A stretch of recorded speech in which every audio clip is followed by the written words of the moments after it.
सर्वांना सलाम। पुन्हा एक बार आपलं सर्वांचं स्वागत आहे आजच्या भक्तीमध्ये। देवबाप आपल्याला चालवत आहे, आपल्याला मार्गदर्शन करत आहे। या कठीण प्रसंगामध्ये प्रभू परमेश्वर आपल्याला सतत पुढे जाण्यासाठी सहाय्य करत आहे। याकरता आपण देवाची स्तुती करू, त्याच्या नावाला आपण धन्यवाद देऊया। आज बरेच लोक या ठिकाणी ऑनलाइन उपस्थित झालेले आहेत देवाची भक्ती करण्यासाठी। त्यासाठी आपण देवाचे आभार मानू, त्याच्या नावाला आपण धन्यवाद देऊया की जरी लॉकडाऊन आहे, जरी आपण एका प्रकारच्या बंदिवासामध्ये आहोत, तरी प्रभू परमेश्वर आपल्याला काही सोडत नाही। प्रभू परमेश्वर आपल्याला काही ऊन पडू देत नाही। प्रभू येशू ख्रिस्त जो इम्मानुएल, तो आमच्या संगती आहे, आमच्या सन्निध आहे, आमच्या बरोबर आहे। आणि आपण जेथे कोठे आहोत त्या ठिकाणी बसून आपण प्रभू परमेश्वराचा गौरव करू शकतो, त्याच्या नावाला धन्यवाद देऊ शकतो। त्यासाठी आपण देवाची स्तुती करूया, त्याच्या नावाला आपण धन्यवाद देऊया। आपण सुंदर भक्ती केलेली आहे, आराधना केलेली आहे आणि यावेळेस आपण देवाच्या वचनामध्ये जाणार आहोत। माझा विश्वास आहे की तुम्ही तयार आहात। तुम्हाला जे इन्स्ट्रक्शन्स दिलेले आहेत त्या इन्स्ट्रक्शन्सकडे आपण लक्ष द्या। जर तुम्हाला काही टेक्निकल अडचण वाटली तर फेसबुकवरती कमेंट करा, जेणेकरून ती टेक्निकल अडचण या ठिकाणी आपल्याला दूर करता येईल। आणि कृपया प्रार्थनेच्या विनंत्या तुमच्या टाका, आम्हाला तुमच्यासाठी प्रार्थना करायला आवडेल। सर्व दुरून या ठिकाणी लोक या भक्तीकरता उपस्थित होतात, त्यासाठी आम्हाला देवाची स्तुती केल्याशिवाय राहत नाही। प्रभूची स्तुती असो। आता आपण देवाच्या वचनाकडे यावेळेस वळणार आहोत। आमचे आजोबा कोंडूजी नारायण यंगड यांच्याबद्दल असं सांगतात की त्यांच्या घरी कोणीही येऊ तो उपाशी पोटी त्यांच्या घरून जात नसे। आणि त्यांचे जे लेकरं आहेत त्या लेकरांनी आमच्या आजोबांचा हा शिरस्ता पाळलेला दिसतो। आणि आमचे वडील जेव्हा प्रभूकडे गेले त्यावेळेस अनेकांनी अशा अपेक्षा व्यक्त केल्या की आता आम्ही त्यांची जागा घ्यावी। आणि मी सांगितलं की वडिलांची जागा आम्हाला घेता येणार नाही, मात्र त्यांनी जे ठसे आमच्या मनावरती बिंबविले ते मात्र आम्ही कायम ठेवू। त्यांनी लावून दिलेले शिरस्ते जे आहेत ते आम्ही कायम ठेवण्याचा प्रयत्न करू। आणि आमचे वडील गेल्यानंतर जे लोक आमच्याकडे येऊन गेलेले आहेत त्यांनी कोंडूजी मिस्त्रींनी म्हणजे कोंडूजी आजोबांनी लावून दिलेले जे काही आदरातिथ्याचे नियम आहेत ते आमच्या वडिलांनी पाळले, वडिलांच्या नंतर आम्ही पाळत आहोत, हे आम्हाला दिसून येतं, हे लोकांना दिसून येतं।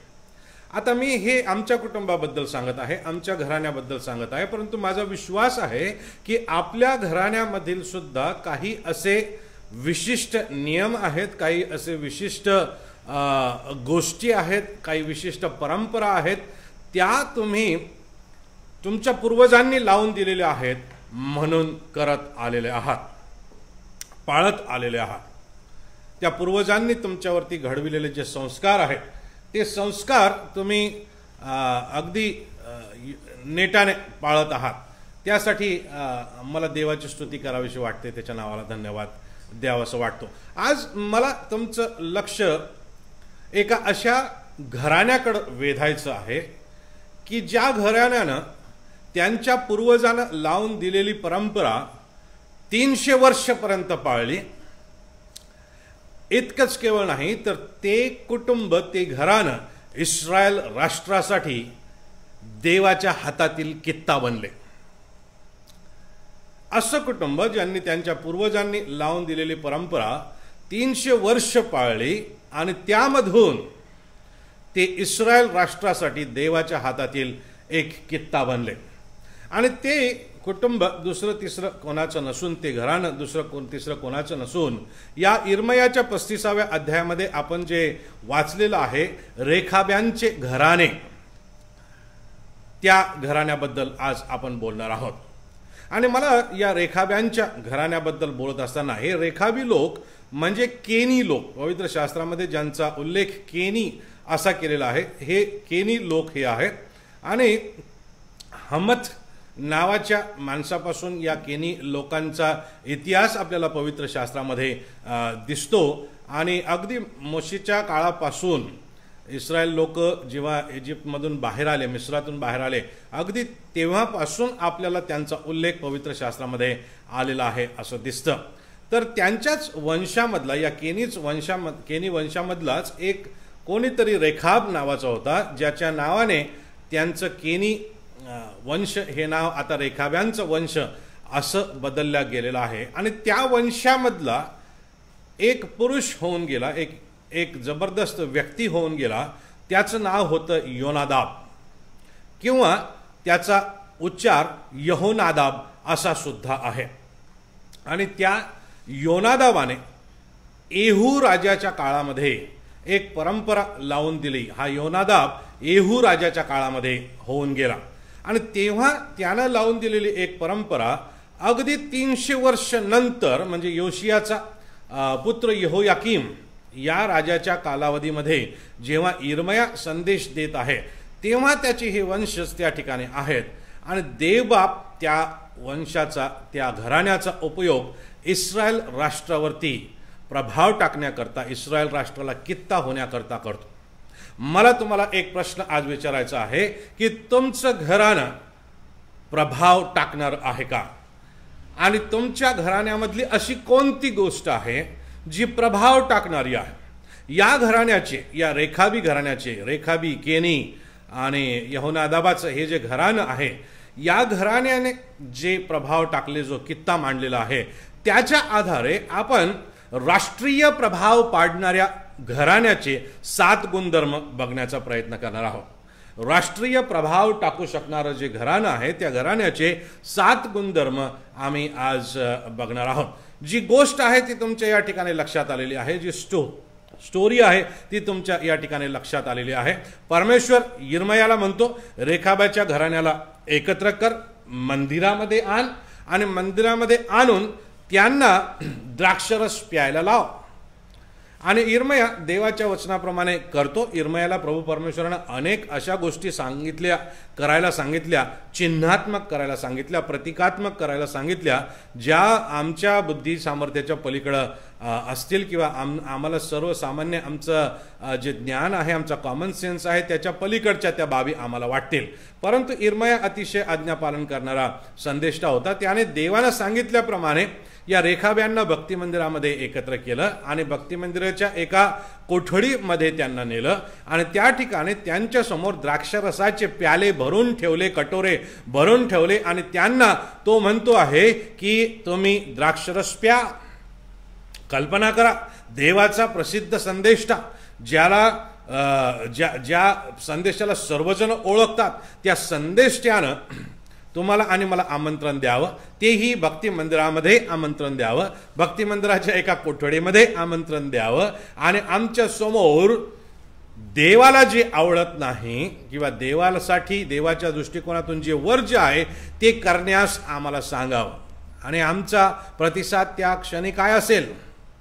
या ठिकाणी ह्या जे रेखाबी लोक आहेत, या रेखाबी लोकांनी त्यांना सांगितलं की आमचा पूर्वज योनादाब याने आम्हाला एक परंपरा लावून दिलेली आहे. त्या परंपरेनुसार, त्याच्या आज्ञेनुसार, त्याच्या सांगण्यानुसार आम्ही, आमच्या घरातले लेकरं, आमच्या घरातल्या स्त्रिया, आमच्या घरातलं कोणीच कधीच द्राक्षरसाला शिवलेलं नाही आणि द्राक्षरस पिलेला नाही, आणि म्हणून आम्ही हा द्राक्षरस पिणार नाही. प्रभू परमेश्वराला माहीत होतं की हे लोक ते पिणार नाहीत. प्रभू परमेश्वरानं त्यांची गॅरंटी घेऊन त्यांना परीक्षेस या ठिकाणी लावलेलं आहे असं आम्हाला दिसतं. आता हे जे लोक आहेत, हे लोक त्या ठिकाणी त्याचा उल्लेख देत असताना अतिशय स्पष्टरित्या 6व्या वचनामध्ये ते म्हणतात की आमचा पूर्वज रेखाब याचा पुत्र योनादाब. आता हा योनादाब जो आहे, या योनादाबाबद्दल, किंवा हा योनादाब म्हणजे केनी वंशाचा व्यक्ती होता, ह्या लोकांबद्दल इतिहासात काय सांगितलेलं आहे त्याच्यामधून काही गोष्टी आम्ही बघण्याचा प्रयत्न करणार आहोत. आता आपण जर पहिले शमूएल याचा 15वा अध्याय आणि 6व्या वचनाकडे जर आपण बघितलं, तर त्या ठिकाणी एक केनी व्यक्ती असलेला आम्हाला दिसतो, किंवा केनी घराणं असलेलं आम्हाला दिसतं. देवबापाने शाऊलाला आज्ञा केली होती की तू जा आणि अमालेकी लोकांचा संहार कर, त्यांना पृथ्वीच्या पाठीवरून संपवून टाक, कारण ते माझ्या लोकांसंती चांगले वागलेले नाहीत. आणि शाऊल आज्ञाधारकरित्या जातो, शाऊल राजा, आणि त्या ठिकाणी त्या अमालेकी लोकांच्या राहण्याच्या ठिकाणाच्या समोर तो तळ देतो. परंतु त्याच्या लक्षामध्ये येतं की या ठिकाणी काही केनी लोक आहेत आणि या केनी लोकांना तो म्हणतो की तुम्ही इथून निघून जा. आणि त्याचं कारण तो देतो. त्याचं कारण तो पहिले शमूएलाचा 15वा अध्याय आणि 6व्या वचनामध्ये देतो. आणि तो म्हणतो की आमच्या पूर्वजांसंती, म्हणजे इस्रायलाच्या पूर्वजांसंती तुम्ही स्नेहभावाने वागला होता, तुम्ही स्नेहभावाने वागला होता, म्हणून तुम्ही इथून निघून जा, मी तुमचा संहार करणार नाही. आणि ते लोक त्या ठिकाणावरून निघून जातात. म्हणून पहिली गोष्ट आपण राष्ट्रीय प्रभाव टाकणाऱ्या घराण्याचं वैशिष्ट्य म्हणून बघत आहोत, आणि ती ही की राष्ट्रीय प्रभाव टाकणारे देवाचे जे लोक आहेत किंवा देवाचं जे घराणं आहे ते देवाच्या लोकांसंती स्नेहभावाने वागते, देवाच्या लोकांवर प्रीती ते कुटुंब करतं, ते घराणं करतं. आणि नेमकी हीच बाब तुम्हाला आणि मला पहिला गुणधर्म म्हणून शिकायची आहे स्वतःसाठी, आणि ती ही की आम्ही देवाच्या लोकांशी स्नेहभावाने वागावे. आता मी त्याचा अजून उलगडा करून बघण्याचा प्रयत्न करत असताना त्याचे संदर्भ मी शोधले की या स्नेहभावाचा उल्लेख जुन्या करारामध्ये आम्हाला कुठे दिसतो, कसे हे केनी लोक स्नेहभावाने इस्रायल लोकांसंती वागलेले आहेत. आता त्याचा उल्लेख आपल्याला गणनाच्या पुस्तकामध्ये आलेला दिसेल.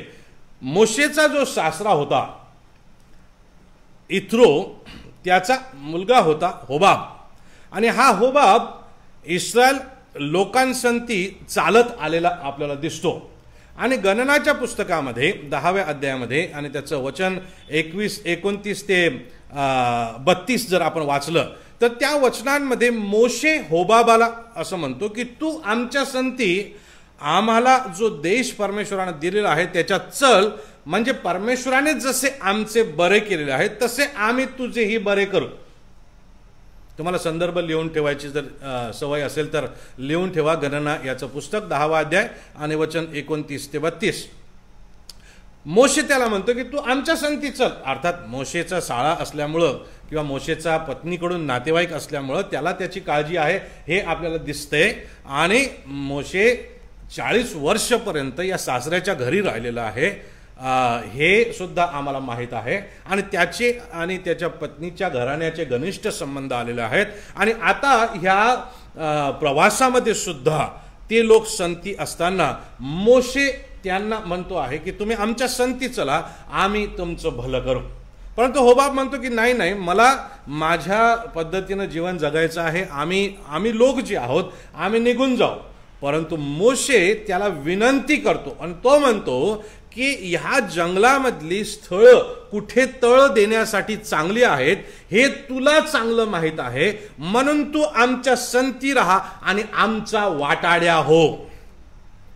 लक्षात घ्या मोशे काय म्हणत आहे. आता मोशेसाठी देवाचं मार्गदर्शन, देवाचा अग्निस्तंभ आणि देवाचा मेघस्तंभ कमी पडत होता काय? नाही नाही नाही. मोशे या ठिकाणी देवावरचं जे महत्व आहे, अवलंबन आहे ते कमी करत नाही आहे, परंतु त्याला त्याच्या संगती असणाऱ्या लोकांचं भलं चिंतण्याची इच्छा या ठिकाणी दिसते. आणि तो त्याच देवानं त्या अग्निस्तंभातून आणि मेघस्तंभातून काम करणाऱ्या देवानं मानव जातीला दिलेले जे गुण आहेत त्याचा उपयोग तो करतो.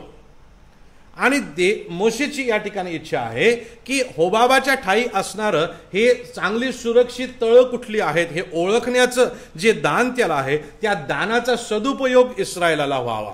आणि म्हणजे आम्हाला कुठे तळ द्यायचं हे आम्हाला चांगल्या रीतीनं समजेल असं त्याचं म्हणणं होतं. आणि हे काम करण्यास तो राजी झालेला दिसतो.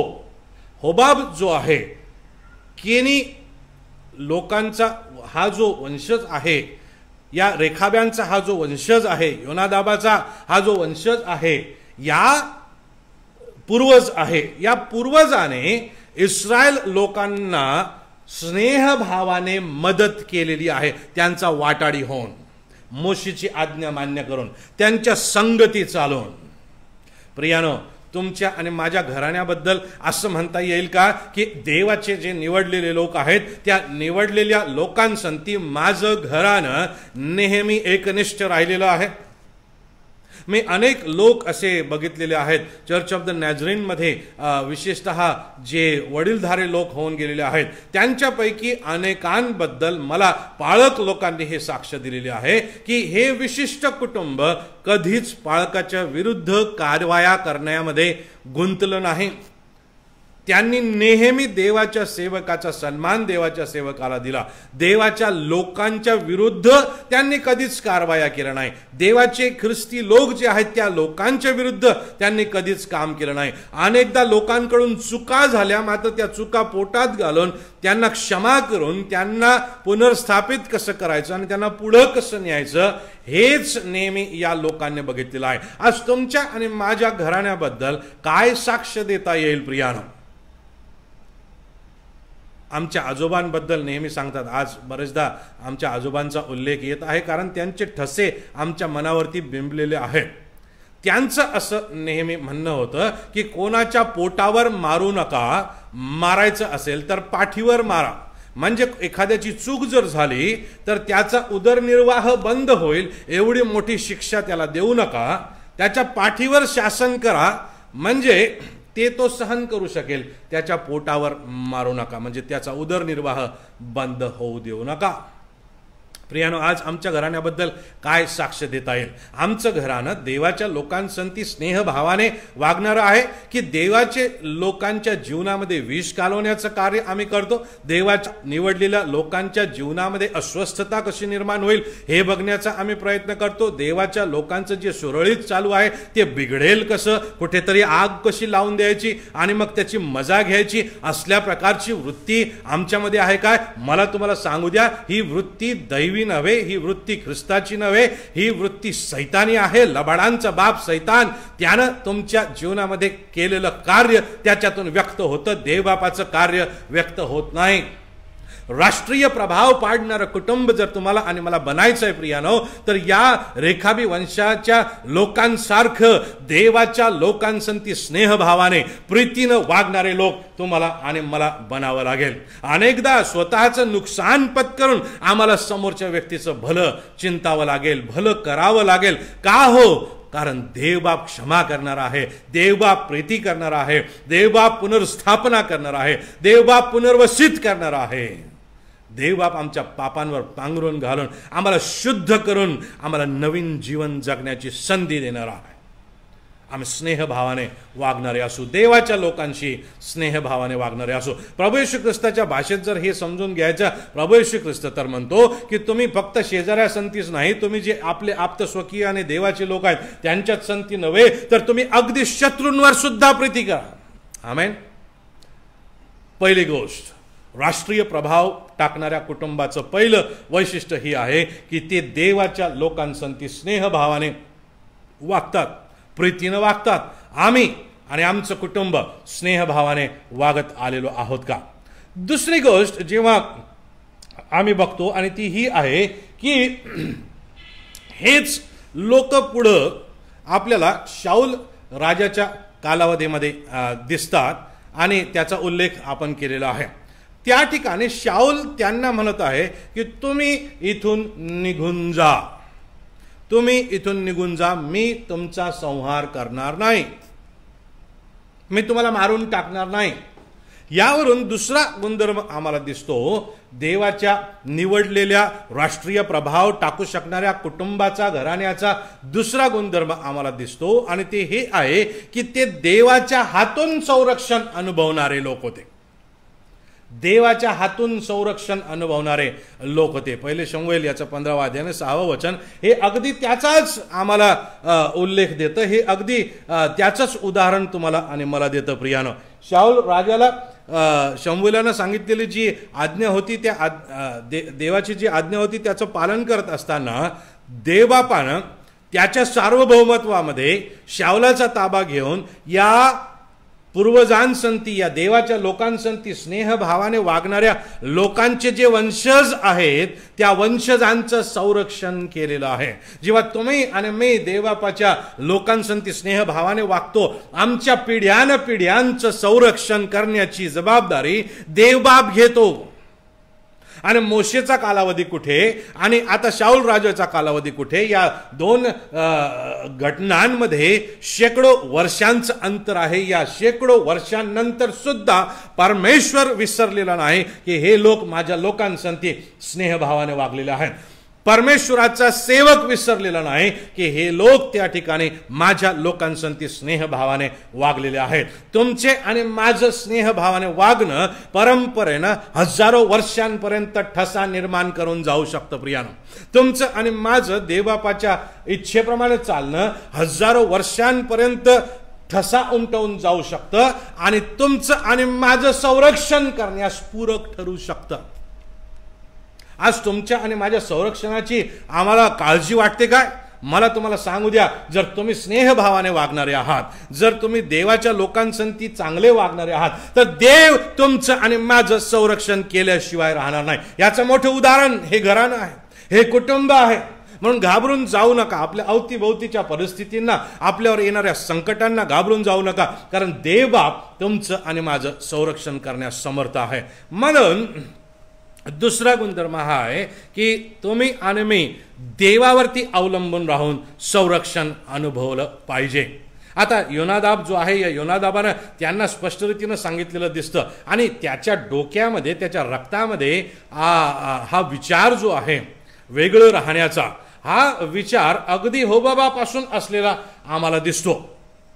मिस्री लोकांमधून सुटून हे लोक जेव्हा इजिप्तमधून कनान देशामध्ये येत आहेत, त्यांच्या संती प्रवास करणारा हा मोशेचा नातेवाईक होबाब, याच्यापासून या योनादाबामध्ये हा विचार दिसतो. कोणता विचार? वेगळं राहणे, तंबूमध्ये राहणं, शेती न करणं, घरे न बांधणं, मालक न बनणं, सतत भटकत राहणं, लो प्रोफाईल जीवन जगणं, द्राक्षारसाला सेवन न करणं. आणि या ठिकाणी अतिशय स्पष्टरित्या त्याचे जे पूर्वज आहेत त्यांना हे माहीत आहे. त्यानं जे त्यांना सांगितलं होतं ते सांगत असताना त्या लोकांनी सांगितलं की आमच्या पूर्वजानं, योनादाबानं आम्हाला सांगितलं की आम्ही जर अशा प्रकारचं जीवन जगलो, 7व्या वचनामध्ये तो सांगतो, ते पूर्वज सांगतात की आम्ही अशा प्रकारे उपर जीवन जर जगतो तर आम्ही आहोत त्या ठिकाणी सतत निभाव लागेल, बहुत दिवस निभाव लागेल, असं ह्या लोकांनी आधीच सांगून ठेवलेलं दिसतं. मात्र ते देवाच्या लोकांसंती स्नेहभावाने वागलेले आहेत आणि ते देवावरती अवलंबून आहेत असं आम्हाला या ठिकाणावर दिसतं. तुम्ही आणि मी आज कोणावरती अवलंबून आहोत? तुमचं आणि माझ्या संरक्षणाचा स्रोत कोण आहे? तुमच्या आणि माझ्या इन्शुरन्सच्या पॉलिस्या, तुमच्या आणि माझ्या घराण्याचं आणि त्यांच्या भविष्याचा संरक्षणाचा स्रोत कोण आहे? प्रियानो, आमचा पैसा. तुमच्या आणि माझ्या घराण्याचं, कुटुंबाचं, भविष्याचं संरक्षणाचा स्रोत कोण आहे? आमच्या बापदात्यांनी कमावून ठेवलेली मालमत्ता. तुमच्या आणि माझ्या घराण्याच्या भविष्याच्या संरक्षणाचा आधार कोण आहे? प्रियानो, आमच्या नोकऱ्या, आमच्या पेन्शन्स, आमचे फिक्स डिपॉझिट्स, आमच्या अवतीभोवती जगाने निर्माण केलेल्या संरक्षणाच्या व्यवस्था.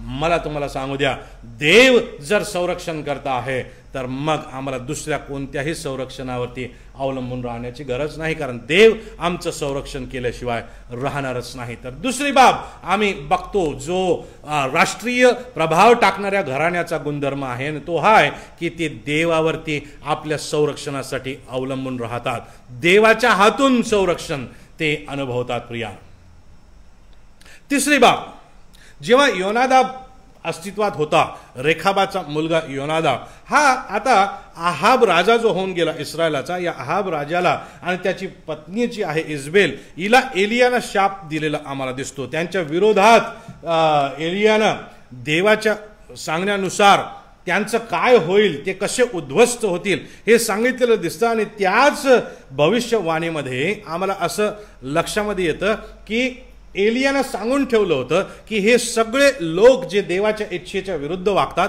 हे सगळे देवाच्या निवडलेल्या राष्ट्रांचे राजे आणि त्यांच्या महाराण्या जे देवाच्या विरुद्ध उद्दामपणा करतात, उद्धटपणा करतात, गर्विष्ठतेनं वागतात, त्यांच्या पद्धतीनं धर्म चालवण्याचा प्रयत्न करतात आणि राष्ट्राला बाटविण्याचा प्रयत्न करतात, ते येहूच्या तलवारीनं मरतील असं त्या ठिकाणी एलियानं सांगून ठेवलेलं होतं.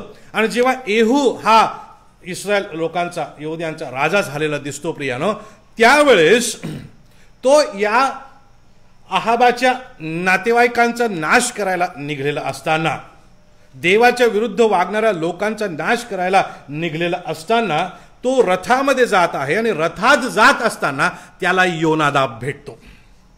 रथामध्ये जात असताना त्याला योनादाब भेटतो किंवा यहोनादाब त्याचं नाव आहे. याच्याच बद्दल हे लोक या ठिकाणी बोलत आहेत. तो त्याला भेटतो आणि त्याला येहू राजा विचारतो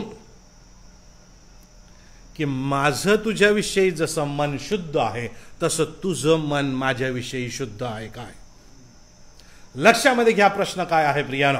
दुसरे राजे याचा 10वा अध्याय आणि 15 ते 23 या वचनांमध्ये आम्हाला ही घटना आढळते. दुसरे राजे 10वा अध्याय 15 ते 23 या वचनांमध्ये येहू राजा प्रश्न विचारतो योनादाबाला. येहू राजा मोहिमेवर निघालेला आहे, शुद्धतेच्या मोहिमेवरती तो निघालेला आहे. राष्ट्रामध्ये जे देवाच्या विरुद्ध वागण्याचं बंडखोर षडयंत्र फोफावलेलं आहे ते समूळ नष्ट करून टाकण्याच्या मोहिमेवरती येहू निघालेला असताना योनादाब त्याला वाटेमध्ये भेटतो आणि रथातून जात असताना रथातून येहू त्याला विचारतो, माझं मन तुझ्या विषयी जसं शुद्ध आहे तुझं तसं माझ्याविषयी मन शुद्ध आहे काय? आणि योनादाब त्याला उत्तर देतो, होय माझे मन शुद्ध आहे. आपण सगळेजण ज्या ज्या ठिकाणी आहोत त्या ठिकाणी म्हणूया, आमचे मन स्वच्छ आहे. असं लाजत मुरडत एखादा मुलगा बघायला आला असं नवरीला असं मुंडकं खाली घालून असं म्हणायचं नाही. जरा देवबापाच्या समोर आपण आनंदाने म्हणूया, जरा अभिमानाने म्हणूया. कारण मी तुम्हाला तुमची काही एखादी लपलेली खोड विचारत नाही आहे, अंतकरण शुद्ध आहे का हे विचारत आहे, ते म्हणायला सांगत आहे. म्हणून अगदी विश्वासानं, आत्मविश्वासानं म्हणूया, माझं मन शुद्ध आहे. म्हणा जरा जोराने, माझं मन शुद्ध आहे. मला सांगू द्या, देवबापाला माहिती आहे किती शुद्ध आहे. देवबापाला माहित आहे की ती शुद्ध आहे. तो अंतकरण चाळून पाहणारा देव आहे. तुमच्या अंतकरणात काय सुरू आहे, काय घोटाळा आहे, काय गडबड आहे, कसे तुम्ही देवळात दूत आणि बाहेर भूत असे वागता, देवाच्या समोर किती तुम्ही धार्मिक वागता आणि तिकडं किती बंडखोर असल्या प्रवृत्तीचं जीवन जगता आणि आपल्या घराण्यालाही जगायला प्रवृत्त करता, आपल्या मंडळ्यांना जगायला प्रवृत्त करता, आपल्या प्रभावात असलेल्या लोकांना कसं चुकीच्या मार्गाने जाण्यास प्रवृत्त करता, कसली षडयंत्र रचता. देवाला माहित आहे. देवाला तुमच्या अंतकरणातलं प्रत्येक काळं माहित आहे आणि पांढरं पण माहित आहे. तिसरा गुणधर्म आम्ही बघणार आहोत, जे राष्ट्रीय प्रभाव पाडू शकणारं घराणं आहे, त्या घराण्याचं हृदय कसं पाहिजे तर ते शुद्ध पाहिजे. आणि म्हणून तिसरा गुणधर्म हा आहे, देवाच्या अभिषिक्ताविषयी शुद्ध मन बाळगा. देवाच्या लोकांविषयी, देवाच्या अभिषिक्ताविषयी शुद्ध मन बाळगा. कधी कधी मी काही लोकांना देवाच्या सेवकांबद्दल बोलताना ऐकतो, याला तर आम्ही पाळतो. तो कुत्रा किंवा बकरी किंवा कोंबड्या आहे का घरच्या, त्याला तुम्ही पाळता?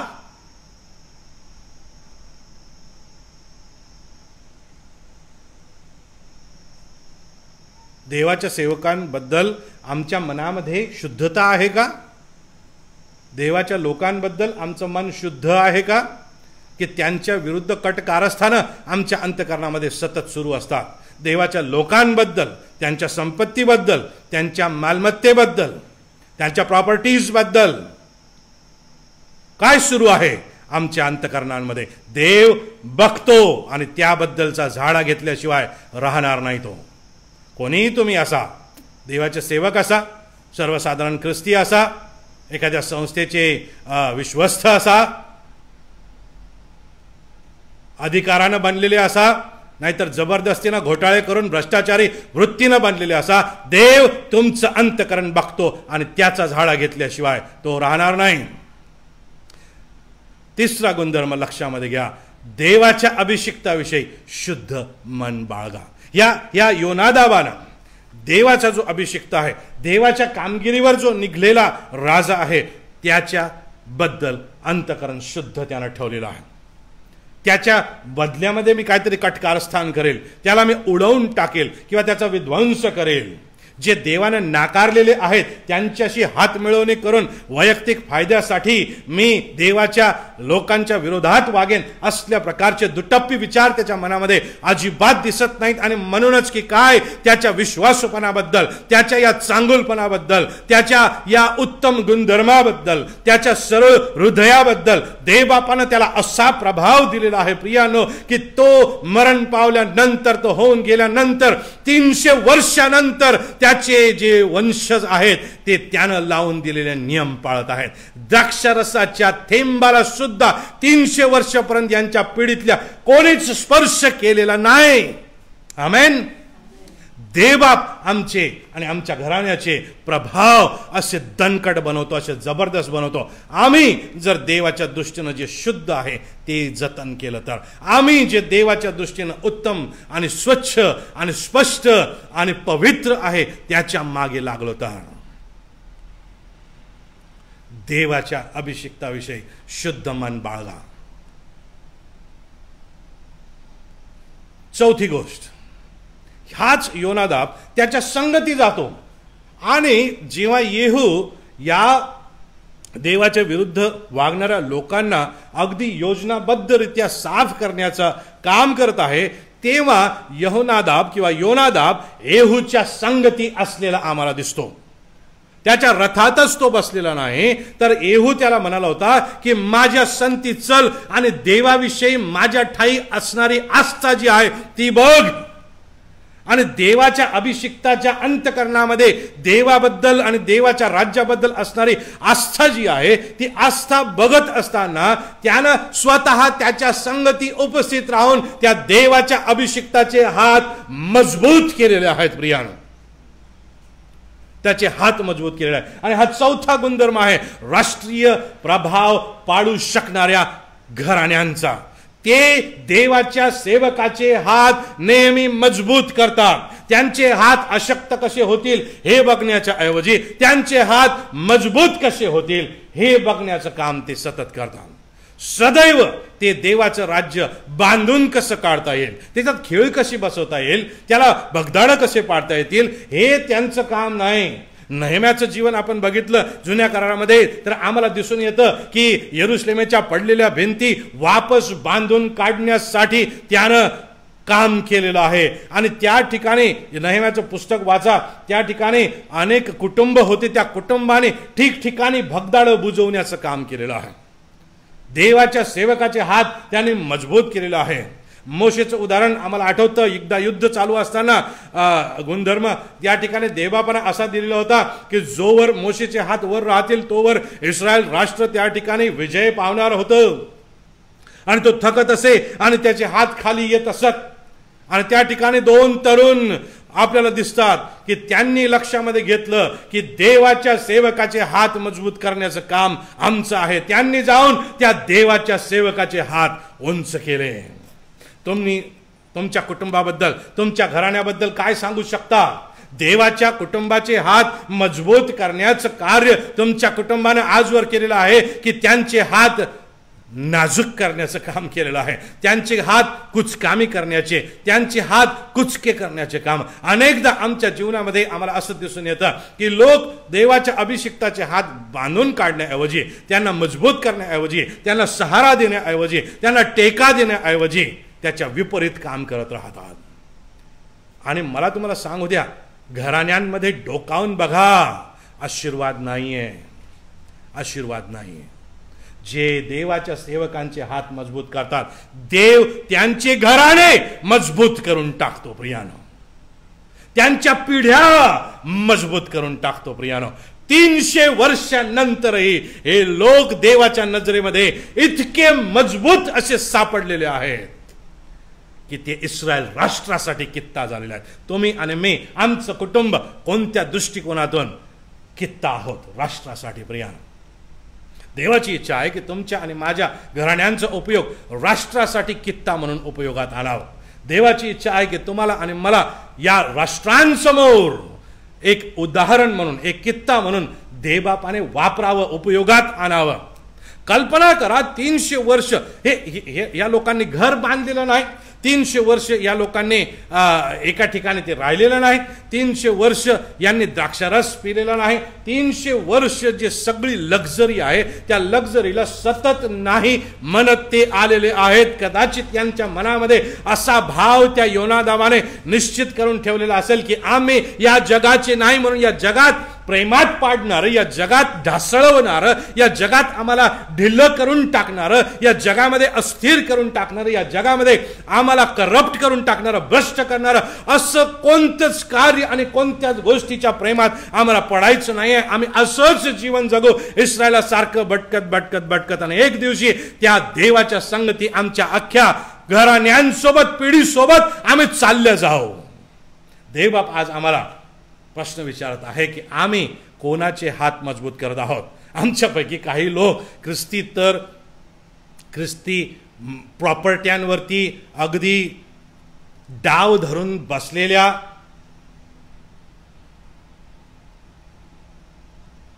भूमी माफियांसंती हात मिळवणी करत आहेत. देव पाहून घेणार आहे तुम्हाला. या भूमाफियांसंती हात मिळवणी जे करतील त्यांचं घरानं देव पाहून घेईल. डोळे उघडा, कान उघडा, देवाचं वचन काय सांगत आहे लक्ष द्या. अभिषिक्तांचे हात मजबूत करा. अभिषिक्तांचे हात कुचकामी करायच्या कामावर निघलेल्या प्रत्येक भ्रष्ट चोराला मला सांगू द्या, देवाच्या अभिषिक्तांचे हात मजबूत करा आणि देव तुमचं घरानं, तुमच्या पिढ्या मजबूत केल्याशिवाय राहणार नाही. पाचवी गोष्ट, 4 गुणधर्म आपण बघितलेला आहे. पहिला गुणधर्म आपण हा बघितला की देवाच्या लोकांसंती स्नेहभावाने वागणारे हे घराणं असतं. दुसरा गुणधर्म हा बघितला, देवाच्या हातून संरक्षण अनुभवणारे हे घराणं असतं. तिसरं, देवाच्या अभिषिक्ताविषयी शुद्ध अंतकरण बाळगणारे हे घराणं असतं. चौथं आम्ही गुणधर्म बघितलेला आहे की देवाच्या अभिषिक्ताचे हात मजबूत करणारं हे घराणं असतं. आणि पाचवी गोष्ट आम्ही या ठिकाणी बघणार आहोत, अतिशय महत्वाचे. 5, 6 आणि 7 या तीनही गोष्टी आम्ही इर्मया 35 या शास्त्र भागातूनच बघणार आहोत. म्हणून ते आपल्या समोर उघडं ठेवा प्रियानं, त्याच्याकडे लक्ष ठेवा प्रियानं. 6वं वचन काय म्हणतं, 6व्या वचनाकडे जर आपण लक्ष दिलं तर या ठिकाणी ते म्हणाले, जेव्हा इर्मया त्यांना म्हणाला द्राक्षरस प्या, त्या 5व्या वचनाकडे जर तुम्ही लक्ष दिलं तर त्या ठिकाणी असं म्हटलेलं आहे की तेव्हा मी, म्हणजे इर्मया म्हणत आहे की मी त्या रेखाब वंशजांपुढे द्राक्षरसाने भरलेले कटोरे व पेले ठेवले व त्यांना म्हणालो द्राक्षरस प्या. किंवा त्याने कदाचित असं म्हटलं असेल, come on let's have party. इर्मया आता त्या काळचा एखादा पोप किंवा बिशपच असेल नाही का. देवाचा सेवक म्हणजे त्या काळचा संदेष्टा, ज्याच्या मुखातून देववाणी वाहत होती. किती जबरदस्त मान सन्मान त्याच्या वाणीला त्या ठिकाणी असावा. आणि या रेखाब वंशजाच्या लोकांना त्या ठिकाणी किती मोठं हे प्रलोभन होतं लक्षामध्ये घ्या. देवाचा एक सेवक आम्हाला म्हणतो लेटस हॅव पार्टी. ते त्या ठिकाणी जर पार्टी करण्याची वृत्ती त्यांची असती, त्यांच्यावरती या योनादाबानं दिलेले ठसे जर नसते, त्यांच्या मनावरती ते चांगुलपणाचे प्रभाव नसते, देवाला भिण्याचे प्रभाव नसते, तर यांनी म्हटलं असतं जाऊ दे तिकडं चुलीत परंपरा, लेटस एन्जॉय. कधी आयुष्यात आपल्या खानदानीनं असं कधी खाल्लेलं प्यालेलं नाही, लेटस एन्जॉय. पाप असंच आहे प्रियानो, पाप आमच्या समोर असंच येतं आणि आम्हाला आमच्या वडिलांनी जे संस्कार लावून दिलेले आहेत त्या संस्कारांची पायमल्ली करायला पाप आम्हाला लावतं. परंतु या ठिकाणी त्यांच्या समोर हे आव्हान देवानं आणून ठेवलेलं आहे. तुम्हाला माहित आहे का? कारण देवबापाला खात्री होती की हे लोक माझ्या परीक्षेत खरे उतरतील. 300 वर्षपर्यंत हे लोक परीक्षेत खरे उतरलेले आहेत. आणि म्हणून 5वा गुणधर्म हा आहे राष्ट्रीय प्रभाव टाकू शकणाऱ्या घराण्यांचा. तो हा आहे की ते देवाच्या परीक्षेत खरे उतरतात. देव स्वतः त्यांना डावावर लावायला माग पुढे बघत नाही प्रिया. देव स्वतः त्यांच्याबद्दल जोखीम घ्यायला मागे पुढे बघत नाही. इयोबाची स्टोरी काय आहे? इयोब इतका धार्मिक होता की देव स्वतः सैतानाला म्हणतो, माझा सेवक इयोब याच्याकडे तुझे लक्ष गेले आहे काय? देवाचं असं म्हणणं होतं की त्याचं तू काहीही कर, तो पाप करणार नाही. त्याचं तू काहीही कर, तो पाप करणार नाही, तो स्वतःला भ्रष्ट करणार नाही, तो माझ्या विरुद्ध वागणारच नाही. इयोबाचं सगळं चाललं जातं प्रियानं. बायको सोडून सगळं त्याचं गेलं. ती बायको शेवटी त्याला शिव्या शाप देते आणि म्हणते सोड देवाचं नाव, देवाला शिव्या शाप देईन, एकदाचा मोकळा हो. तो म्हणतो नाही. आणि देवानं त्याचं सर्वस्व पुनर्स्थापित केलं. सगळं पुनर्स्थापित केलं. डबल पुनर्स्थापित केलं. या ठिकाणी हे लोक, हे रेखाबी वंशाचे लोक, यांना देव या ठिकाणी परीक्षेस लावत आहे. स्वतः देवानं परीक्षेस लावलेलं आहे. आणि हे लोक काय म्हणतात माहित आहे? 6वं वचन, जेव्हा देवाचा सेवक त्यांच्या समोर एक कटोरे ठेवतो, पेले ठेवतो, हे लोक काय म्हणतात? बरं, देवाचा सेवक तर सोडा, देवाच्या मंदिरामध्ये, देवाच्या मंदिरातील देवाच्या दासाची खोली, कोठडी, त्या कोठडीमध्ये हे पार्टीचं आमंत्रण होतं. हे लोक काय म्हणतात 6व्या वचनात? आम्ही द्राक्षरस पिणार नाही. त्यांना काय म्हणायचं होतं? त्यांना हे म्हणायचं होतं प्रियानो, आम्ही पाप करणार नाही.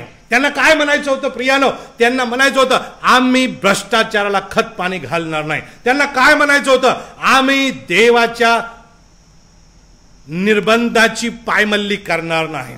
त्यांना काय म्हणायचं होतं? जे देवाला आवडत नाही त्याच्याकडे आम्ही डुंकूनही पाहणार नाही. वा! आणि त्याचं कारण ते काय देतात? ते म्हणतात कारण आमचा पूर्वज रेखाब याचा पुत्र योनादाब याने आम्हाला ताकीद केली आहे की तुम्ही व तुमच्या वंशजाने द्राक्षरस कदापि पिऊ नये. आमेन. या द्राक्षरसानं अख्ख्या जगाची वाट लावलेली आहे. या करोनाच्या परिस्थितीमध्ये काही लोकांना, या पिदाळ्यांना कळलं की त्या सॅनिटायझरमध्ये अल्कोहोल असतं. मूर्खांनी ते सॅनिटायझर पिलं, ते चढेल असं त्यांना वाटलं. ते इतकं चढलं की ते मेले. आणि अशा मूर्खपणाला बळी पडू नये म्हणूनच योनादाबानं त्या घराण्याला सांगून ठेवलं होतं की या द्रव्याच्या नादी तुम्ही लागू नका, कारण हे द्रव्य तुम्हाला मूर्खपणा करायला लावतं, स्वतःचा ताबा सोडून द्यायला लावतं. पापही असंच आहे. पाप गोड लागतं आणि ते आमच्या सत्सद विवेकाला बाजूला ठेवून मूर्खपणाला करायला आम्हाला उद्युक्त करतं. छोटंसं आधी सुरुवातीला छोटंसं ते असतं आणि ते फार छान लागतं. माझा एक मित्र होता अमेरिकेमध्ये आणि त्याने मला एक दिवशी सांगितलं की राजू म्हणे कल्पना कर अशा व्यक्तीची ज्यानं आयुष्यात चॉकलेट कधीच खाल्लं नाही. हां. आणि तो यासाठी सांगत होता की त्याला माहीत होतं अमेरिकेमध्ये असे लोक येतात की अशा देशांमधून लोक येतात की ज्यांना चॉकलेट काय असतं माहीतच नसतं.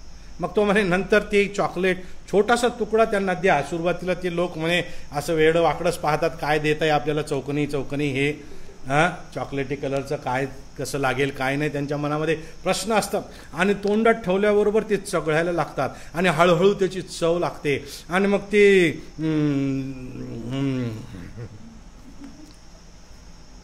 आणि मग त्याचं सगळं लक्ष त्या माणसाच्या हातातल्या बाकीच्या उरलेल्या तुकड्यांकडे असतं. ते भलं मोठं जे चॉकलेट असतं त्याच्यामधले ते स्क्वेअर जे असतात, कधी मी ते घेतो आणि कधी दुसरा टाकतो, कधी मी ते घेतो आणि कधी दुसरा तुकडा तोंडात टाकतो, असं वाटायला लागतं. हे पाप असंच आहे. सुरुवातीला आम्हाला माहीत नसतं आणि मग एकदा त्याची चव लागली की आम्ही त्याच्यात गुंतत जातो आणि आमच्या सर्वस्वाचा आम्हाला विसर पडतो आणि आम्ही पाप करत नाशाच्या मार्गाला लागतो. प्रियानो, जागृत होऊया. आज आमचं घरानं देवाच्या परीक्षांमध्ये खरं उतारणार आहे की स्वतःच्या स्वार्थापायी देवाच्या नियमांची पायमल्ली करणार आहे? आमच्या घराण्यामधले लोक कसे आहेत? आमच्या घराण्यामधले लोक व्यसनाधीन होत आहेत काय? आमच्या घराण्यामधले लोक पापामध्ये गुरफटून जात आहेत काय? आज मी एक व्यक्ती या नात्यानं स्वतःबद्दल विचार करूया की माझे 300 वर्ष कसे असणार आहेत? माझ्या 300 वर्षांच्या पिढ्या कशा असणार आहेत? त्यांच्याकडून तुम्हाला रेखाब्यांसारखं जर लौकिक साधायचं असेल तर त्याचं गुपित तुम्ही आहात. त्या पुढच्या 300 पिढ्या, त्या पुढच्या 300 वर्षामधल्या तुमच्या पिढ्या जर आशीर्वादित करायच्या असतील तर त्याचं गुपित तुमच्या हातामध्ये आहे. तुम्हाला देवबापाच्या परीक्षेमध्ये खरं उतरावं लागेल आणि ती परीक्षा आता सुरू आहे आमच्या अवतीभोवती. परीक्षेशिवाय हे जीवन नाही. देवबाप पापाला नाकारण्यासाठी सदैव उत्तेजन तुम्हाला आणि मला दे. त्या पापात गुरफटण्यासाठी तो आम्हाला कधीच उद्युक्त करणार नाही. तो मोह कधीच आमच्यावरती आणणार नाही. प्रियानो, आमची परीक्षा तो घेईल. या रेखाब्यांची परीक्षा त्याने घेतली आणि ते पास झालेले आहेत. का हो? कसे पास झाले? कारण त्यांचा एका पूर्वजानं त्यांना ताकीद दिली होती की द्राक्षरसाला स्पर्श करायचा नाही. आज तुमच्या 300 पिढ्यानंतर तुमचे नातवंड पंतवंड जे काही वंड त्याला नावं देता असतील 300 वर्षाच्या नंतरचे काय म्हणतात त्याला, great great great great great grandchildren, ते तुमच्याबद्दल काय आठवण ठेवणार आहेत? विना तडजोड जगलेला वाघ असं तुम्हाला आठवणार आहेत का? ते देवाचं राज्य बांधून काढणारा आमचा पूर्वज असं तुम्हाला आठवणार आहेत का? की देवाची मालमत्ता गिळंकृत करणारा असा पापिष्ट खादाड म्हणून आमची ओळख आमच्या नंतरच्या पिढ्यांना असणार आहे? कोण म्हणून आम्हाला ओळखतील? प्रियानो, ह्या योनादाबाची 300 वर्षानंतरची त्यांच्या लोकांवरची पकड सुटलेली नाही. त्याच्या विचारांची पकड सुटलेली नाही. कारण हे दैवी विचार आहेत, कारण हे प्रभूचे विचार आहेत, प्रभूला आवडणारे विचार आहेत. आमच्या विचारांबद्दल आम्ही प्रश्न विचारू की आम्ही देवाच्या परीक्षेत खरे उतरणारे घराणे आहोत का? का घडी घडी आम्हाला सतत सावरत बसावं लागतं? आमचे विचार कसे आहेत? आमचे मन कसे आहेत? आमचे अंतकरण कसे आहेत? आमचे मूल्य कसे आहेत? आमचे तत्व कसे आहेत? कधी कधी आमच्या वडिलांसंती राहण्याचा मला खूप फायदा झाला आणि ते फिरत असत आणि ते ख्रिस्ती पाळक होते, प्रांताध्यक्ष होते आणि त्यांना अनेक सर्व प्रकारच्या लोकांसंती त्यांचा संबंध येत असे आणि त्यांच्या संती फिरत असताना मी त्यांना काही लोकांबद्दल प्रश्न विचारत असे. आणि एकदा मी एका घराण्याविषयी त्यांना प्रश्न विचारला की बाबा, हे घराण्याबद्दल तुमचं काय म्हणणं आहे? त्यांनी सांगितलं, जिदरदम उदरहम, किंवा जिकडून पाऊस आला तिकडे छत्री करणारे असे हे लोक. आणि त्यांच्या वंशजाकडे मी बघतो तसंच आहे, अगदी खरं आहे. आमच्या वडिलांचे बोल अगदी खरे आहेत. त्यांनी सांगितलेलं अगदी खरं आहे. आम्ही देवाच्या परीक्षेत खरे उतरणारे आहोत का प्रियानो? प्रश्न विचारूया. 6वी गोष्ट, जास्त वेळ मी तुमचा घेणार नाही. 6वी गोष्ट, देव काय म्हणत आहे यांच्याबद्दल लक्ष द्या. हे देवाच्या परीक्षेमध्ये खरे उतरलेले आहेत. 6वी गोष्ट, वचन 14 आणि 15, इर्मयाचं पुस्तक याचा 35वा अध्याय वचन 14 आणि 16 काय म्हणतं बघा. 13व्या वचनामध्ये देव इर्मयाकरवी त्याच्या लोकांना प्रश्न विचारतो आणि म्हणतो, सेनाधीश परमेश्वर, इस्रायलाचा देव परमेश्वर असे म्हणतो, यहुदाचे लोक व यरुशलेमकर यांना जाऊन सांग की माझी वचने ऐकण्याचा बोध तुम्ही का घेत नाही? माझी वचने ऐकण्याचा बोध तुम्ही का घेत नाही? आणि तो रेखाबांचं उदाहरण घेतो. तो म्हणतो, रेखाबाचा पुत्र योनादाब याने आपल्या वंशजांना द्राक्षरस न पिण्याविषयी आज्ञा केली, त्याप्रमाणे त्यांच्याकडून वागणूक होत आहे. त्यांनी आजवर द्राक्षरसाचे सेवन केले नाही. आपल्या पूर्वजांची आज्ञा त्यांनी मानली, पण मी मोठ्या निकडीने तुम्हाला सांगत आलो तरी तुम्ही माझे ऐकले नाही. 16व्या वचनामध्ये तो म्हणतो, रेखाबाचा पुत्र योनादाब याच्या वंशजाने आपल्या पूर्वजांनी घालून दिलेल्या निर्बंधांचे पालन केले आहे, पण हे माझे लोक ऐकत ना. आज तुमची आणि माझी परिस्थिती अनेक वेळेस अशीच होऊन जाते. आमच्या समोर अनेक उदाहरणं असतात, आमच्या समोर अनेक किस्से असतात, परंतु तरी सुद्धा आम्ही नीट वागायला तयार होत नाही, तरी सुद्धा आम्ही नम्र व्हायला तयार नाही. आमचं सगळं लक्ष आमच्या पायांच्या जवळच्या फायद्यासाठी असतं आणि त्यामध्येच आम्ही समाधानी असतो. परंतु पुढचे पिढ्या कशाने आशीर्वादित होतील, आमच्या अवतीभोवतीच्या राष्ट्रावर आमचा प्रकाश कसा पडेल, आमच्या अवतीभोवतीच्या लोकांवरती आम्ही कसा ठसा उमटवू शकतो आणि त्या दृष्टिकोनातून देव आमचा कसा उपयोग करून घेऊ इच्छितो याकडे आम्ही दुर्लक्ष करून टाकतो. देवबाप या ठिकाणी या रेखाबी वंशाच्या 300 वर्षाच्या इतिहासाला एक कित्ता बनवून त्या इस्रायल राष्ट्रासमोर ठेवत आहे आणि तो थोडक्यात हे विचारत आहे की हे लोक जर 300 वर्षापासून त्यांच्या पूर्वजांची आज्ञा पाळू शकतात, तर मग मी तुम्हाला माझ्या संदेशांकरवी जे संदेश देत आहेत ते तुम्ही का ऐकत नाही. आणि आज तुम्हाला आणि मला तोच प्रश्न आहे की देवाचं वचन वारंवार आमच्याकडे येऊन वारंवार आमची कान उघडणी त्यानं केलेली असून, वारंवार आमच्या अंतकरणामध्ये टोचणी त्यानं दिलेली असून, वारंवार आमच्या अंतकरणामध्ये आमच्या पापाविषयी, आमच्या दुष्टतेविषयी, आमच्या अंतकरणामधल्या काळोखाविषयी, आमच्या अंतकरणामध्ये जे सैतानाला असणारं स्थान आहे, जो स्वार्थ आहे, जो स्वकेंद्रितपणा आहे, त्याविषयी देवबापानं वारंवार आमच्या अंतकरणाची खात्री केलेली असताना सुद्धा देवाच्या आत्म्यानं वारंवार आमच्या अंतकरणामध्ये आम्ही पापी आहोत याची गॅरंटी दिलेली असून सुद्धा अजूनही आम्ही का वळत नाही आहे. प्रियानो,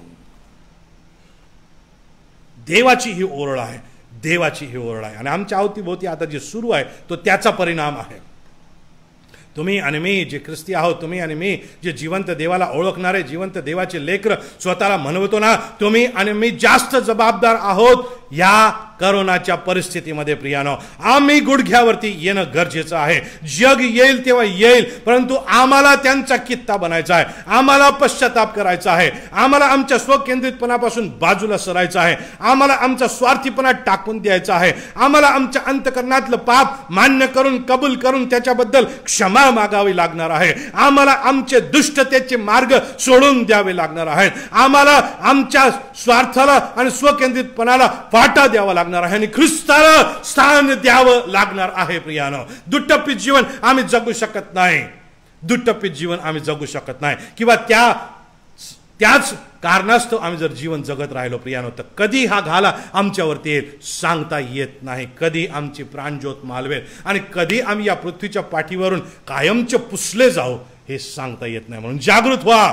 या रेखाब्यांना देवबापानं इस्रायल राष्ट्राचा कित्ता बनवलेला आहे. तुमची आणि माझी या जगासाठी कित्ता म्हणून देव उपयोग करू इच्छितो. आज जागृत होऊया. तुमच्या आणि माझ्याशिवाय प्रकाश नाही जगाला. तुम्हाला आणि मला या पृथ्वीच्या पाठीवर प्रकाश बनवून ठेवलेला आहे देवबापानं. तुमचा आणि माझा प्रकाश त्यांच्यावरती पडावा. तुमची आणि माझी सत्कृत्य बघून जगानं देवाचं गौरव करावं ही देवबापाची इच्छा आहे. तुमच्या आणि माझ्या जवळ स्वर्गाच्या ज्या किल्ल्या सुवार्तेच्या स्वरूपात देवानं देऊन ठेवलेल्या आहेत ती जगापर्यंत पोहोचवण्याची जबाबदारी तुमची आणि माझी आज आहे. प्रियानो, ती आम्ही पूर्ण केलीच पाहिजे, ती आम्ही पूर्ण केलीच पाहिजे. 6वा गुणधर्म, देवाच्या राष्ट्राचा कित्ता व्हा, देवाच्या लोकांचा कित्ता व्हा, राष्ट्रांचा कित्ता व्हा. प्रियानो, देव तुमचा आणि माझा उपयोग कित्ता बनवून घेऊ इच्छितो, कित्ता म्हणून बनवू इच्छितो. 7वी गोष्ट, इर्मया याचं 35वा वचन, 35वा अध्याय आणि 19वा वचन काय म्हणतं मी तुमच्यासाठी वाचतो. 18 आणि 19 हे वचन तुमच्यासाठी मी वाचतो. प्रियानो, तेव्हा इर्मया रेखाब वंशजांना म्हणाला, काय म्हणाला बघा, लक्ष द्या. 300 वर्षाची त्यांची ही मेहनत वाया गेलेली नाही. 300 वर्ष जे एकनिष्ठता त्यांनी पाळलेली आहे ती वाया गेलेली नाही. देवाला आवडेल असं 300 वर्ष जीवन जे जगलेले आहेत ते फालतू गेलेलं नाही. प्रियानो, त्याचा लाभ झालेला आहे. त्याच्याकडे लक्ष देऊ. 18 वचन, तेव्हा इर्मया रेखाब वंशजांना म्हणाला, सेनाधीश परमेश्वर इस्रायलाचा देव म्हणतो, तुम्ही आपला पूर्वज योनादाब याचा निर्बंध मानला व त्याच्या सर्व आज्ञा पाळल्या व त्याने आज्ञा पिल्याप्रमाणे तुम्ही सर्व काय केले. म्हणून 19व्या वचनाची सुरुवात कशी होते, म्हणून सेनाधीश परमेश्वर इस्रायलाचा देव म्हणतो, माझ्या सेवेस हजर राहण्यासाठी लक्ष द्या. लक्ष द्या काय म्हणत आहे रेखाब वंशजांना देवबाप इर्मयाच्या कर्वे. तो म्हणतो की माझ्या सेवेस हजर राहण्यासाठी, माझ्या सेवेस हजर राहण्यासाठी, लक्ष द्या त्या वाक्याकडे, माझ्या सेवेस, देवाच्या सेवेस हजर राहण्यासाठी, देवाची सेवा करण्यासाठी रेखाबाचा पुत्र याच्या घराण्या योनादाब याच्या घराण्यात कोणा पुरुषाची उणीव कधीच पडणार नाही. किती मोठा आशीर्वाद देव या कुटुंबाला देत आहे. तो म्हणतो सार्वकालिकतेपर्यंत या कुटुंबामध्ये माझी सेवा करण्यासाठी लोकांची उणीव भरणार नाही. माझी सेवा ते करत राहतील. माझी सेवा करण्यासाठी लोक सदैव या घराण्यामध्ये उपलब्ध राहतील. आज तुमच्या आणि माझ्या घराण्याबद्दल देव असं म्हणू शकेल काय की सार्वकालिकतेपर्यंत तुमच्या कुटुंबामध्ये माझी सेवा करण्यासाठी लोकांची उणीव कधीच पडणार नाही. 7वा गुणधर्म तोच आहे. जे राष्ट्रीय प्रभाव पाडू शकणारं कुटुंब आहे त्या कुटुंबाबद्दलचा 7वा गुणधर्म हा आहे की देवाची सेवा सार्वकालिकतेपर्यंत करीत राहण्याचा आशीर्वाद ते प्राप्त करतात. देवाची सेवा सार्वकालिकतेपर्यंत करत राहण्याचा आशीर्वाद ते प्राप्त करतात. आज तुम्हाला आणि मला हा आशीर्वाद उपलब्ध आहे. योनादाबालाच तो आशीर्वाद उपलब्ध होता असं नव्हे, रेखाब्याच्या वंशजांनाच तो आशीर्वाद उपलब्ध होता असं नव्हे, तर तुमच्या आणि माझ्या सर्वांसाठी हा आशीर्वाद आज उपलब्ध आहे. तुमच्या आणि माझ्या कुटुंबातील लोकांचा उपयोग, पुरुषांचा उपयोग, स्त्रियांचा उपयोग प्रभू परमेश्वर येईपर्यंत त्याच्या सेवेसाठी तो करून घेऊ इच्छितो. आज तुम्ही आणि मी त्याची सेवा करण्यासाठी तयार आहात का? यहोशुआ म्हणाला, मी आणि माझे घराणे तर परमेश्वराची सेवा करणार. आपण ज्या ठिकाणी आहोत त्या ठिकाणी जोरेनं म्हणूया, मी आणि माझे घराणे तर परमेश्वराची सेवा करणार. म्हणा सर्वजण माझ्या संती, मी आणि माझे घराणे तर परमेश्वराची सेवा करणार. मोठ्यानं म्हणूया, आवाज वाढवूया, आपल्या कुटुंबातील लोकांकडे बघूया आणि सर्वांगीण कुटुंब या नात्यानं म्हणूया, मी आणि माझे घराणे तर परमेश्वराची सेवा करणार. पुन्हा म्हणूया, अंतःकरणापासून म्हणूया, मी आणि माझे घराणे तर परमेश्वराची सेवा करणार. प्रियानं मला तुम्हाला सांगू द्या, देवबाप आज नव्यानं संधी देत आहे की आम्ही आमचं अंतःकरण त्याच्या समोर नम्र करावं. आम्ही त्याचे गुणधर्म बाळगावेत. आम्ही त्याचे निर्बंध पाळण्याचा निश्चय करावा. आम्ही आमचं अंतःकरण आज प्रभू परमेश्वराला देऊन टाकावं. ख्रिस्ताला आमच्या अंतःकरणावरती विराजमान आम्ही होऊ द्यावं आणि येशूला म्हणावं की येशू, तू सार्वकालिकतेपर्यंत माझा, माझ्या पत्नीचा, माझ्या लेकरांचा आणि माझ्या येणाऱ्या पिढ्यांचा उपयोग कर. आणि देव तेच करू इच्छितो. देवबाप मंडळीकडे कोणत्या नजरेनं बघतो तुम्हाला मी सांगू द्या. मला मी वारंवार हे सांगतो, मंडळी हे देवबापाच्या हातामधलं असं संघटन आहे ज्याच्याद्वारे देवबाप जगाला चालवू इच्छितो. आणि आज तुमच्या घरामध्ये मंडळी सुरू झालेली आहे. आज तुमच्या घराण्यामध्ये मंडळी सुरू झालेली आहे. या कोरोनामुळे आज तुमच्या प्रत्येकाच्या कुटुंबामध्ये मंडळी सुरू झालेली आहे आणि या मंडळीचा उपयोग या अवतीभोवतीच्या राष्ट्रांसमोर कित्ता म्हणून देवबाप करू इच्छितो. देवबाप तुमच्या कुटुंबाकडून सेवा करून घेऊ इच्छितो आणि ती सार्वकालिकतेपर्यंत करून घेऊ इच्छितो. सार्वकालिकतेपर्यंत. आज तुमचं अंतःकरण कुठे आहे? कशात रमलेले आम्ही आहोत? कशात गुरफटलेले आम्ही आहोत? आज या परिस्थितीमध्ये कशाची काळजी आम्हाला आहे? मला तुम्हाला सांगू द्या, देवाची काळजी ती आमची काळजी असावी. आणि देवाला एका गोष्टीची आज काळजी आहे आणि ती म्हणजे नाशाकडे जाणाऱ्या लोकांची अंतःकरण, त्यांची आत्मे वापस मिळविली जावेत. त्यांना ख्रिस्त कळावा, त्यांना पापांची क्षमा प्राप्त व्हावी, त्यांना स्वर्गाची शाश्वती प्राप्त व्हावी. ही एक कळकळ देवाच्या मनामध्ये आहे आणि ती कळकळ पूर्ण करण्यासाठी तुम्हाला आणि मला पार्टनर म्हणून त्यानं निवडलेलं आहे. या पार्टनरशिप मध्ये शुद्धतेनं काम करावं लागतं. या पार्टनरशिप मध्ये ख्रिस्त केंद्रिततेनं काम करावं लागतं. या पार्टनरशिप मध्ये देवाचं ऐकून काम करावं लागतं. या पार्टनरशिप मध्ये जो MOU आहे, मेमोरंडम ऑफ अंडरस्टँडिंग, तो तुमच्या आणि देवाच्या मधला आहे. त्याच्यावर जर आम्ही सही केली ना प्रियानो, तर आमचं सार्वकालिकतेपर्यंत, आमच्या कुटुंबातील प्रत्येक व्यक्तीचा, लहान थोराचा उपयोग सार्वकालिकतेपर्यंत देव करून घेऊ इच्छितो. तसा आशीर्वाद तो देऊ इच्छितो. रेखाब्यांना दिला.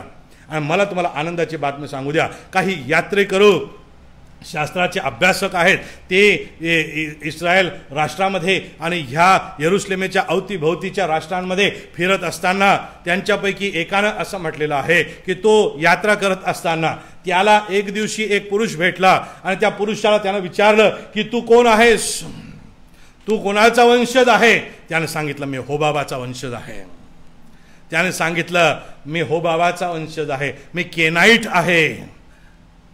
आणि त्या माणसानं त्या यात्रेकरूला सांगितलं, आजही 60,000 लोक तसंच जीवन जगतात, तसंच जीवन जगतात, तसंच जीवन जगतात. तुमच्या आणि माझ्या घराण्याबद्दल असं म्हणता येईल का? असं म्हटलं जाईल का?